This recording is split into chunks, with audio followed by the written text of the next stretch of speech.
Oh, it's working. I think it's working. And it's recording. Wait, but it doesn't. Social media is neutral, but is best put to work in the service of building a better world. Simon Waring, who is a professional social media worker. Well, social media is very useful for today's youth. It can be used in many ways, such as obviously connecting them with friends. It can connect them with new friends, old friends. They can catch up with past people who have moved away for a very long time. It's a great way to connect people. And one quote that I heard was, social media is not about connecting people to websites, but it's about connecting people to people. About one study shows that 90% of people who use Facebook, which is the biggest social media website, used it for social reasons. Heck, it's really, the benefits socially are great for society, and it brings a whole new aspect to the social life in America. Another way that social media benefits today's youth is educational purposes. There is uses such as posting homework assignments, teaching lessons, and discussing classroom topics through the social media. Many colleges and high schools are using social media today due to the one-to-one laptops, such as Homestead hats. Go ahead. Okay, so I don't know if you guys have heard of this, like this girl, but Amanda Todd, she was a teenager, and she used to love life, and she was a good kid, and she met a man on social networking site, okay? And she made the mistake of showing herself topless. That was a definite mistake. It was a lapse in judgment, like that was obviously a no-no. But the man posted it all over her social networking sites, everything, and everyone found out at her schools, and everyone bullied her to the point where she had to move. And then the internet followed her. That like she moved schools, and that man did it again. He like showed everyone what she did, and she had everyone telling her that she should kill herself and that she wasn't like worth she just wasn't worth anything. And people told this to her because people have courage over the internet, and they say things that they wouldn't normally say in person. So after a long time, and after like many suicide attempts, she actually went through with it. So she committed suicide just because of online bullying and a predator that she met because of social networking. And I understand that people like to post pictures and write statuses and like tweet and like, you know, post pictures on Instagram and stuff, but they can cause so much harm, like these sites, that it's just not worth it. I mean, if you think about it, is it worth having a kid commit suicide because people are hurtful over the internet? These countless hours of like fun people have on the computer is just not worth a single person losing their life. And even kids that don't go to the extremes of suicide are at a much higher risk for depression and self-harm and low self-esteem. So social networking sites are bad for our society, and people under 18 shouldn't be allowed to access them. Cyberbullying is described as sending or posting harmful or cruel text messages or images using the internet, and it can involve stalking, threats, harassment, like just, I don't know, like exclusion, just not talking to someone. And people who are cyberbullied often show signs of depression, anxiety, self-esteem issues, and an academic decline. Find paragraph 9. The fact that some kids believe that they are worthless or not good enough because of a status or a picture is completely appalling. 6 kids committed suicide in 2013 due to online bullying. Paragraph 3. Which, okay, 6 might not seem like a big number, but is like posting a picture and tweeting worth people dying because of it. And I just don't think that a rudimentary website is worth a single life. And it's just getting worse because while there were 208 cases of cyberbullying in 2004, there was 3,108 in 2012. Kaya, paragraph 4. And that's 3,000 kids who are made fun of and hurt and like humiliated just because people think it's okay. And although some teens love social networking, it's not worth having that many kids suffer every single year because of its bullies. As I was stated earlier, social media can help in colleges and high schools around the world. Schools like Clemson are collaborating to make digital lessons and have the kids discuss the topics over social media. Teacher, paragraph 2. There are social media sites such as My Big Campus that are used even at Homestead here to discuss the topics. They post assignments, they post lessons. We even do e-learning days through these social media websites. And it is really a great tool for the classroom and can better kids' grades overall. Sites like this are just the one thing that will help kids learn in school is discussing topics out of class. The more kids discuss the topics they learn in school, the more they will learn them, the more they'll be better accustomed to what you're talking about. And social media sites really give a great benefit to discussing topics outside of school. The last way social media benefits kids under 18 and why they should be using it is the information available. The information is instant. It is great for learning current events. Now, granted, it may not always be reliable, but it's a great way to just learn about something. Then you can look it up on another website, but you know what's happening. You'll get a general idea. It's great. There's pages that you could find health issues, stuff like that, which could maybe help save a life. A kid can learn how to perform CPR on somebody through a social media site, get information on health issues such as that. There's also information on products. If they're thinking of buying something, they can make a more informed decision based on advertisements they see on the websites. And in addition, politics. If politicians use social media and other sources such as that to reach younger audiences, and most people under 18 cannot vote, but the more they learn about politics at a younger age, the more they will be apt to vote and make more informed decisions later in life. And actually, in addition to information, social media is a great way to, kids can vent their feelings through it. They can just show their emotions in a different way. Maybe kids who are more shy can just on websites like Twitter, kids are always posting stuff that is deep, or they just, I don't know. They really put their emotions out there. It's a great way to do it, and that's another great benefit to those under 18. Social networking sites also take up a ton of time in teens' lives, causing negative changes in their school and a decline in health. Because, hyper-networking is a new term describing someone who is on social networking more than 3 hours every single day. Johnson paragraph 2. This shows that, social networking sites and just being on your phone takes up so much time in people's lives. Out of about 4,000 kids that were surveyed in Ohio in 2009, 11.5% were considered hyper-networkers. Johnson paragraph 4. Therefore, teens shouldn't be on social networking sites because it takes so much time and focus off of things that are more important, like school and sleep. People see people, texting and being on, tweeting and everything like that during school. Everyone sees that. And everyone knows that right before you go to bed, you always go on your phone and, you check Instagram, you check Twitter. That takes a lot of time out of your sleeping. And also, how many people tweet or are on Tumblr or Instagram or something like that while you're with your family, watching TV or at dinner. It just takes so much time and focus away from what's really important.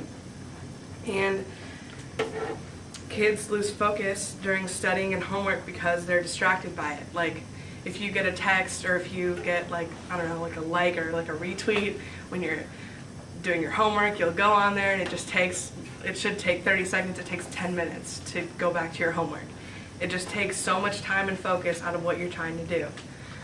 And according to the study previously mentioned, there's a higher chance that people who are hyper-networkers will also smoke cigarettes, drink alcohol, use drugs, have sex, and report more sexual partners.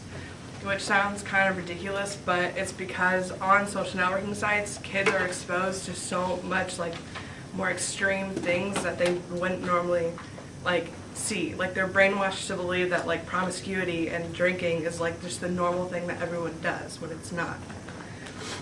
On top of that, hyper-networkers are also at especially high risk for stress, depression, suicide, substance abuse, fighting, poor sleep, poor academic performance, and parental permissiveness. That's in paragraph 4. This may be in part to like online bullying, but it also shows that like just being on the sites can cause negative effects. Social networking is just not worth all the negatives that come with it. And people need to realize that there's no long-lasting benefits of social networking. Like, remember when MySpace was really cool? We used to always go on that. Who goes on that anymore? And now Facebook's becoming like that. And Twitter and Instagram will probably become like that, and Vine. Like, it's just, it doesn't have any long-lasting effects because no one cares after like a year or two. Like, it's just a fad that'll fade. It's just not worth it because some people actually like have permanent like bad effects from social like networking sites, because if you're bullied, that can scar you for life. And also, obviously, if you commit suicide, that's not something that you can just take back. So overall, social networking sites have an adverse effect on our society and shouldn't be used by adolescents. How much time? How much time do we have? Don't we get like 30 seconds? Yeah, you get 30 seconds of notes and then I start? or yeah. Yeah, you start with the Okay, rebuttal. start your rebuttals. Max of 30 seconds. It says 1 minute break for both of us to Oh, is it 1 minute break?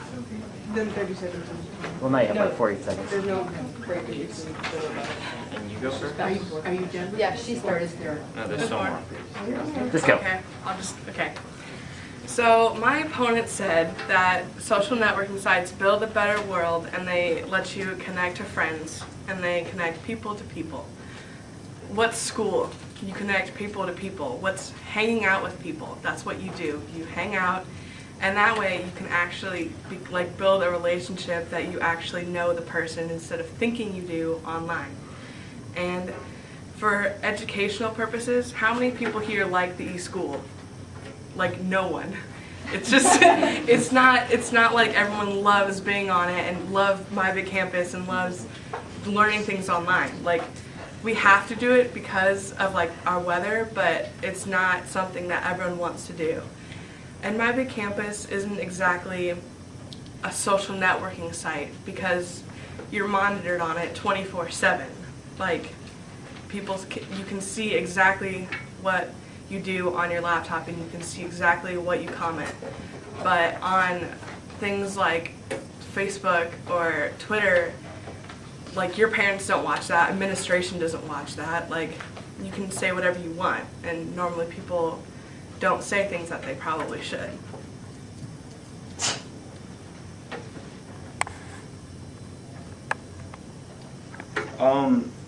My opponent said that My Big Campus isn't a social media site because it is regulated, but because it is regulated, it keeps the bad stuff off of it. So that doesn't make it any less of a social media site. It's just more school oriented. And really, the e-learning might not be the most fun thing we do in school, but really what is fun that we do in school? It's really not an enjoyable thing for most kids. But an e-learning is just another tool to use outside of school, and it's another learning way. And my opponent also said that kids spend too much time on social media, but really that comes down to time management. Kids are going to be wasting their time on other things such as TV, video games. I mean, if they're spending their time on social media, at least they're not out like doing drugs or something worse that could negatively affect them more. And that's just a personal thing. It's time management. It's not really the social media's fault. That's the kids' fault.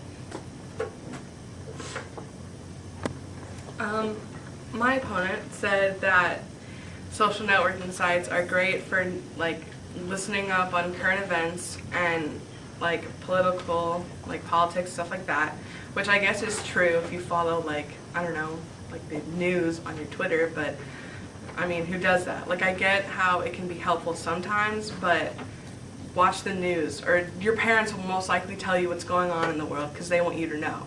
You don't go on like Twitter just to find out like what's going on in the world. You find out what's going on with your friends, and that's where like trouble can come into. And like he said, politics are for people normally over 18. Like, we don't have a voice yet for like who we get to choose for president, like stuff like that. Like, we can't do anything about it. And I get that it's good to be exposed to things like that, but we're exposed to that every day when we're in school, when we're in history class, when we're in a class that you can take that's called current events. Like, you can take things if you really want to know what's going on. You don't have to find it on Twitter, which isn't a reliable source at all.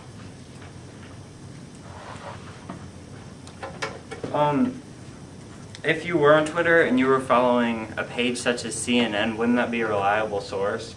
Because it's just the same as watching the news.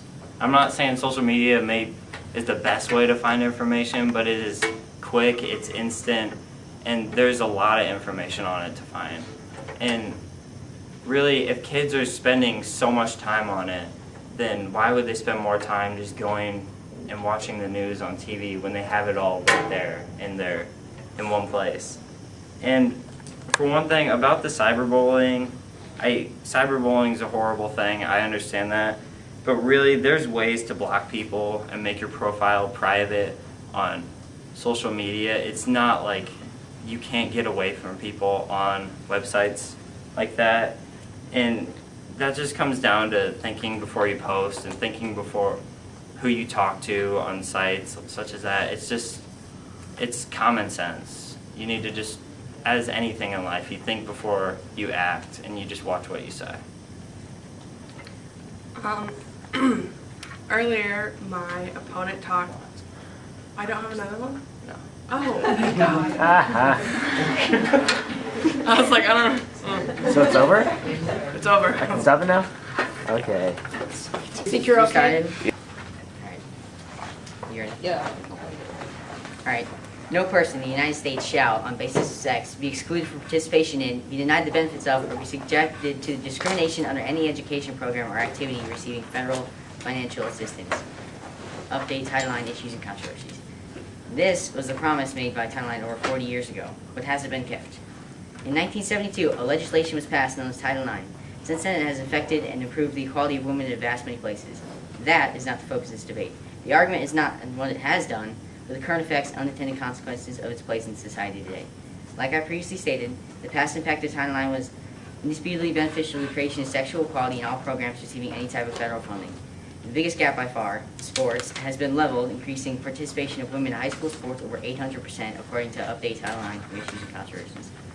Now, that being said, the intended purpose of this legislature was to create gender equality. Recently, it was brought to my attention that in accordance with these laws and the newly instated three-point test, the regulation and current interpretation of this legislature is vague and inaccurate way of judging the qualifications. It is in no way a representation of modern-era discriminatory issues.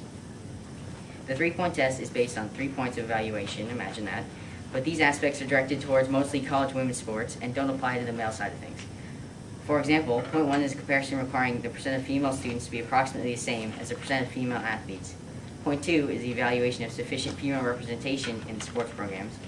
And finally, point 3 is an evaluation of the attempts of the school to gain female athletic participants, as stated in Kentucky High School Athletic Association Title IX information. This imbalanced focus has created more sports teams and opportunities for women, which is positive, right? By fulfilling part of these three-point tests and creating more opportunities for women, they have safeguarded themselves from prosecution by law. But it failed to provide any student need-based sports programs. For example, Arizona State women's rowing team. You've never heard of them, right? Well, the team depended on large bodies of water to practice and perform, staged in the middle of a desert, had to be abandoned because they didn't have any large bodies of water in the desert. Imagine that. Was an opportunity placed for women of Arizona State? Yes. It had severely low turnout, and neither ended up benefiting an aspiring rower nor providing an experience of so-called equality. This was also applied from information under Update Title IX Issues and Controversies. Was a men's rowing team attempted? No. And how is this transferred to modern day equality disputes? Title IX is outdated and is no longer able to accurately serve its purpose. Even a mere 2 years after it was first instated, the Jobs Act was amended to affix the vague phrase that the basis of the law said. 7 years later, another shift in policy was administered to try and re-encompass the changing social landscape of the U.S. And even since then, many more changes have been added, some removed, also courtesy of Title IX, update Title IX from issues and controversies. How could the law be made for a different time to do justice any commonplace of problems today? Why would the problems solved already warrant a continuation of support? The government should not continue to maintain Title IX. Okay. Long before that fateful summer of 1972, suffragist efforts had been all for naught because many people still would not give women a time of day to kind of look over the Constitution again because they thought everything was good except for the women, of course, because they couldn't do squat. And it is nearly impossible, I mean, except those with extreme empathy, for us to imagine like what the women were going through because they literally, I mean, compared to what the men had, they could do pretty much nothing up until Title IX was created, at least academically and athletically. It was only because of the efforts of the previous century up to the present day that women can vote as they do and take on jobs that they haven't been able to. Of course, there's still different jobs that require either like a certain amount of strength and that women can't or wouldn't be able to unless they had trained enough, or that requires a skill set that either sex could obtain. Although Title IX was made to act fairly to each sex, many feel that it has actually flipped the coin and that men are now being discriminated against in academics and athletics. Like my opponent said, many schools have ended up cutting male sports, but this is irrelevant because 90% of the time women's sports are also being cut too, and we are experiencing economic stress in America at this point, and it is hard for schools to keep up their funding of as the same caliber of sports systems as they have in the past. So yes, and splitting the funds for both sexes also in the past several decades has also led to budget cuts, and yes, both systems have been cut from, and not just the women, or the men's, excuse me. Title IX, among its other features, forbids institutions to receive federal funds if they discriminate against their students, as is stated in the article Update Title IX. In fact, according to single-sex education, Title IX is even supported by the Constitution's Fourth Amendment, which grants equal access to all. It seems that we had actually pretty much ignored this because to all does not just mean two different races and that we can separate from the British, but it also means that women need to have the rights that men have. And apparently we didn't exactly grasp this completely, or at least as a country, until 1972 when Title IX was signed and approved. Also, while some may argue that men are now being discriminated against, Title IX is constantly under revision and has adapted many times to compensate for things such as the problem where many feel that men are being discriminated against now. And hopefully in the future, this problem will, and several others that we are seeing, will be irrelevant and solved. All right. Towards opening my previous constructive, I had mentioned but not touched upon the detrimental unintended repercussions of the bias set by Title IX. The three-point test, with the percent aspect, the representation concerns, and the seeking out of more female athletes, is a huge part of the problem, and the reason government should now no longer maintain Title IX. Although the programs under its jurisdiction have met the requirements, often they have one similar dysfunction in common to the percent representative aspect. The purpose was to expose more opportunities for women in various settings. The actual result, due to often limited funding, has resulted in the elimination of various men's sports teams, most often swimming, wrestling, soccer, and sports with the smaller revenue and representation in the student body. Because of this percent specific rule, the major determining factor of the three-point test colleges and universities nationwide have been eliminating these sports programs and have not, in fact, been creating more opportunities for female athletes. Coach Mike Meyer, a wrestling coach directly impacted by Title IX, lost his team to adhere to the stricter limitations set by the three-point test. He's even quoted saying, "We completely embrace Title IX, it's just poorly regulated." Stated from Update Title IX Issues and Controversies. This is extremely common and not at all strange occurrence of sports attempts to adhere to the rules set by Title IX. Sometimes these sports do survive, but end up as club sports. In case you were previously unaware, this means that the sport is still offered through the school, it just has to be independently funded, and at the player's expense. Sometimes these dollars at direct expense to the players, as stated in Update Title IX, exceed well over $2,000. And sometimes, despite seeking out independence funds, the sport has to be eliminated altogether. Women's sports often have less turnout than men's, causing an imbalance, offering even several more women's sports than men's. As I found out exploring options for college, many places in Indiana, as soccer is not very popular here, don't offer men's soccer, but supply a women's soccer team. Also, often is the fact that these schools do offer them as a club sport. On the top of tuition fees alone, that makes club sports a very unviable option for somebody already looking towards massive student debt. Title IX has essentially ran its course of usefulness to modern society, having created workplace equality, equal opportunities for women, and application to sports equality. The remaining facts are foreseeable as an overcorrection of an old problem washed away by time. Okay. According to single-sex education, many argue that gender discrepancies should be addressed before risking ignoring other issues, such as racial discrepancies, etc. There are indeed less single-sex educational schools in America for men than women, but as will be stated, they are not as necessary for men. In fact, there are only 3 single-sex men's-only colleges compared to the 80 for women, according to single-sex education.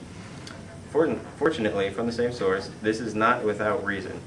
For through many studies, it has been proven that men do not necessarily need to be taken out of the distractions of a co-ed environment as much as women do, at least young women, because over time it is shown that they do improve with their attention and the like.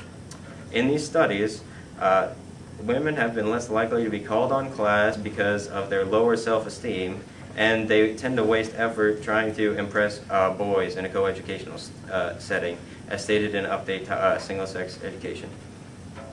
Now these girls, through several of the same kinds of studies, it seems that younger girls are affected more by teasing and bullying than boys seem to, because they just kind of see it as, oh, I'll get over it, I don't know. It just kind of seems like, yeah. Of course, these are only generalities, but these are no small factors when education is taken into account, because education is, after all, very important, because the education you get as a child can help prepare you for the future, as you know, and if women do not get the education that they need, then the whole equal rights deal is pretty much irrelevant, because they won't be able to get a job anyway. In the past 30 years alone, the number of women participating in college sports has surged nearly 800%, from 32,000 to 163,000, as in Update Title IX.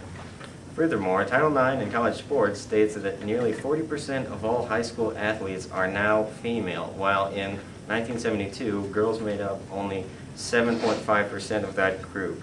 That is no small difference, and it really shows how much Title IX has affected the United States in the past 4 decades.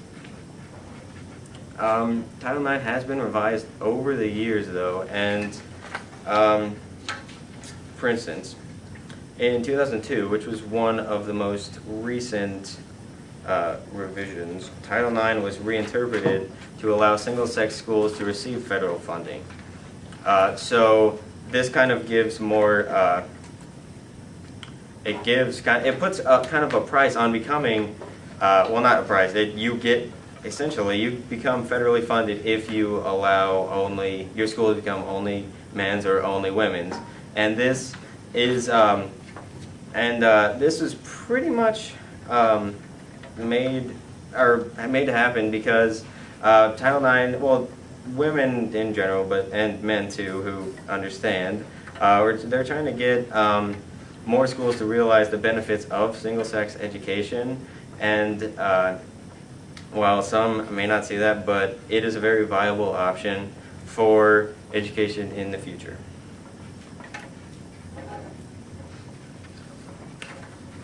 Okay, so my opponent stated that the three-point studies were conducted and that many schools did pretty poorly. Women seem to have more sports growing, well, men seem to have more sports being taken away, but this may be seen from the standpoint of, well, men might possibly at a younger age be more outgoing, and I'm still talking young adults here, so college age too, not just children.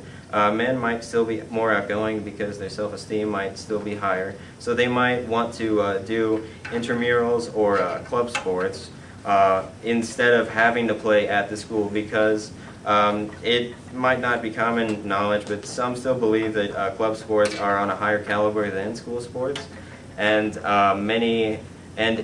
yes, like I've stated, many schools have been going through issues with funding, but I mean, both sexes are having their sports cut, and not just the men. Yes, also there are the policy shifts, and although my opponent stated that they need to happen sooner, which I will agree with, because the last one wasn't since 2002, and they happened pretty much twice a decade at the most on occasion, but it is easily foreseeable a very quick to come revision to end this whole discrepancy about men's sports being completely destroyed. Okay, all right. Well, you have denied the acquisition that men's sports are being discriminated against, but in Update Title IX, they have stated that it affects the attempts to gain more female athletes and does not apply to their attempts to gain more male athletes. You said 90% of the time women's sports are cut, but often universities have more women's sports than men's sports already, so it's still uneven. And I do agree with the equality for all, that's not the problem here, but the unfortunate tendencies to appeal mainly to women have led these Title IX to be mainly against men and have gone against what it was originally for, that no person should be denied or excluded from the participation in any education program or activity receiving federal financial assistance. And by not allowing men participation in certain sports, that has created an inequality and should be changed.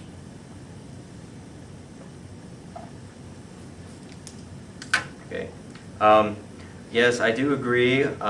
Yes, Title IX was originally created to create equality, and it still stands as that. And no one should be turned down from sports.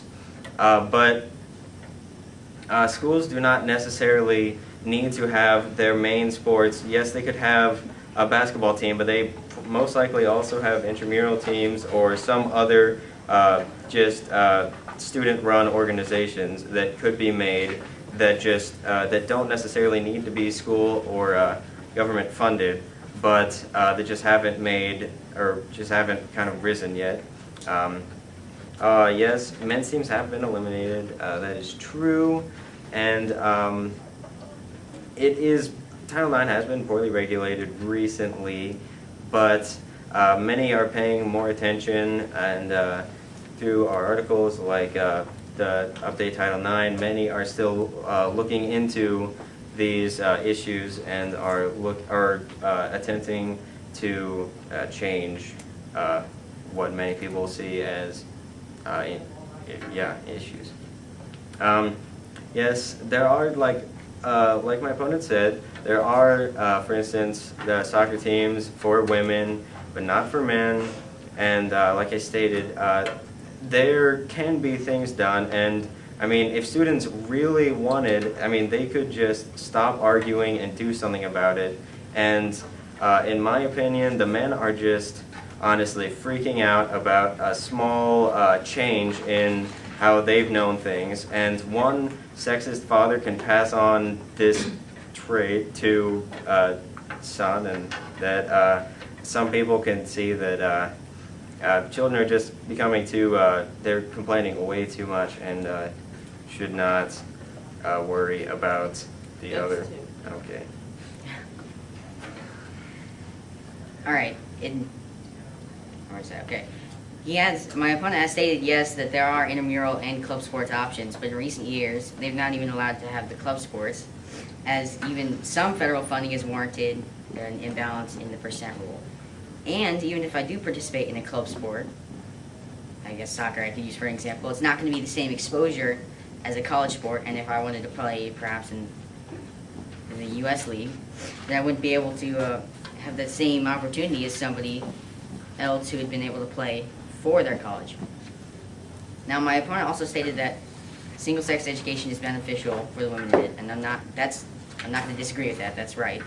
But women in single-sex education are shown to have higher scores because of the extra dedication required, and often these programs the participants have to seek out the programs. They have to want to be in the programs. So it creates not quite an accurate representation of the true effects of the single-sex education. Now, again, that is a positive effect, but it has also been shown that equal spending has not been allotted for women's versus men's single-sex education, and Title IX should not be maintained.